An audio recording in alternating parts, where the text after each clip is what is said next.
Keçid edirik artıq sorğuları yazmağa.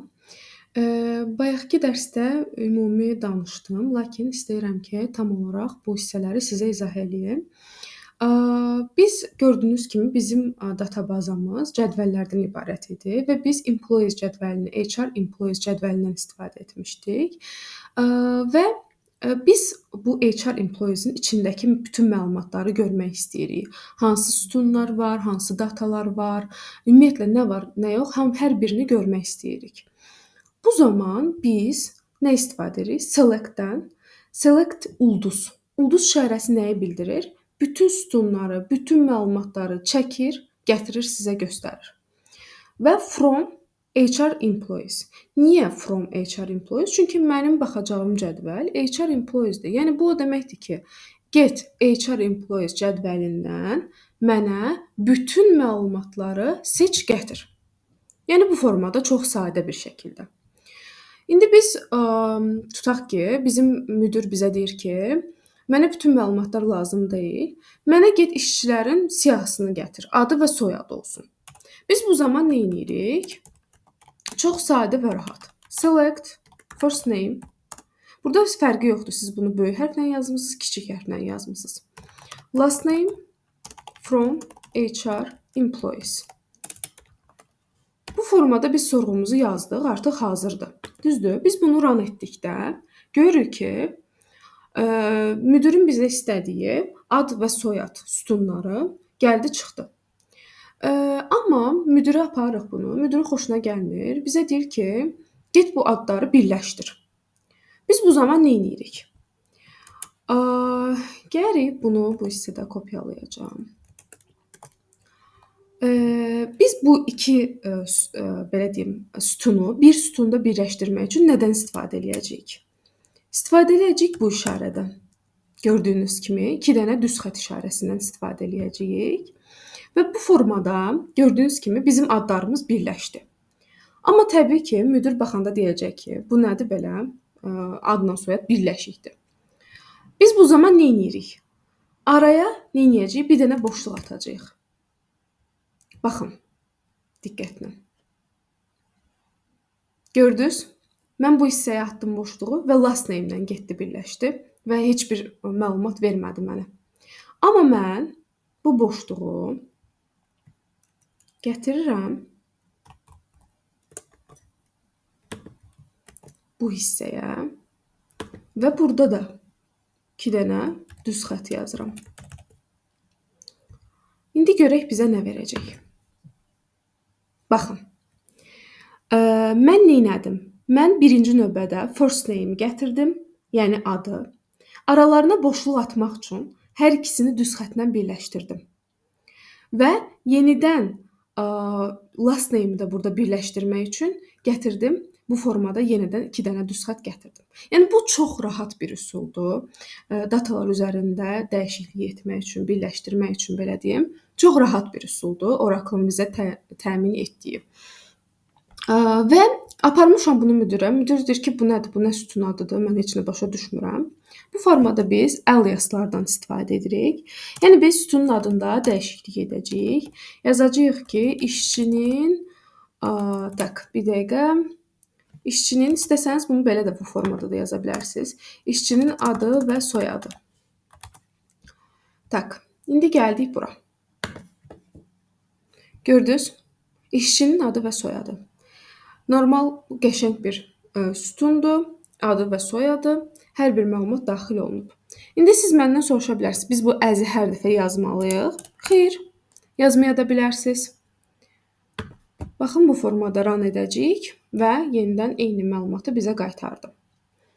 İndi isə bizim müdirimiz çox yaxşı müdirdir. Biz bunu aparırıq və mənə deyir ki, Aysun, get salary, mən işçilərə bonus vermək istəyirəm. Maaşı, yəni salarysi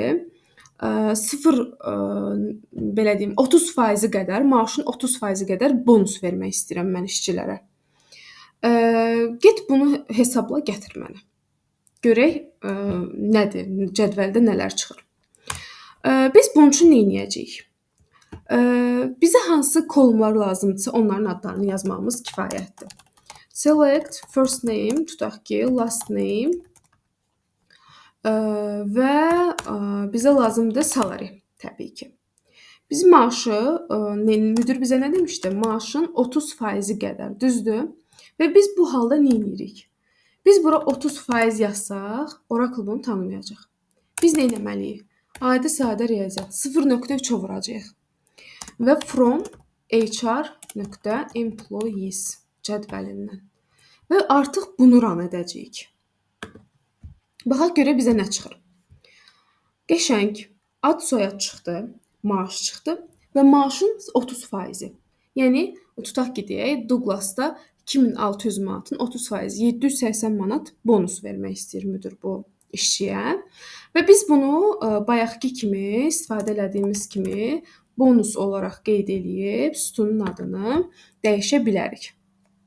Tutaq ki, siz görmək istəyirsiniz maaşla birlikdə bonus. Bu halda maaş plus bonus. Bu halda bu formada yaza bilərsiniz. Gördüyünüz kimi maaş və üstünə gəl bonus. Yəni bayaq 780 manat idi və maaş plus bonus 3380 manatla bizim işçilərimiz əmək haqqı və bonus alacaq. İndi isə biz istəyirəm ki, where-a baxaq. Where-da nəyə baxacağıq, onu qeyd edeyim. Deməli, bizim müdirimiz yenə də bizə deyir ki, get mən bilmək istəyirəm ki, mənim işçilərimin maaşı 6000-dən çox olan işçilərin siyahısı lazımdır mənə. Get bunları çıxart gətir. Biz bu zaman nə edirik? Bu formada tutaq ki, yenidən bizə okeydir, yəni bu sütunları yazmaq. Və bu formada bunu qeyd elədik, düzdür? Və from HR.employees. Bunu yazdıq. İndi bizə nə lazımdır? Bizə lazımdır ki, biz bilək ki, maaşı 6000-dən yuxarı olan işçilər hansılardır? Where salary böyükdür 6000. Bu formada mən sorğumu yazdım. Bəli. Gördüyünüz kimi, siz burada output-a tam baxsanız, maaşı 6000-dən yuxarı olan bütün işçilərin siyahısını verdi bizə.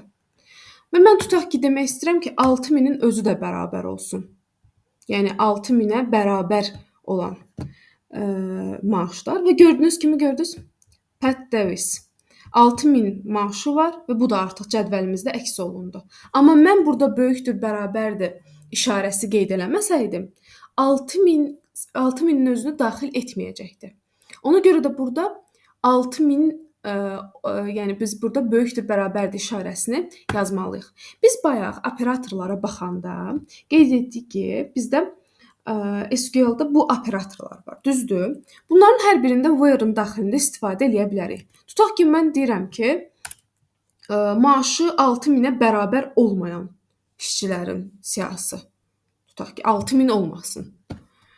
Və burada görəcəksiniz ki, bayaqki 6000-ə bərabər olan artıq yoxdur, normal olaraq.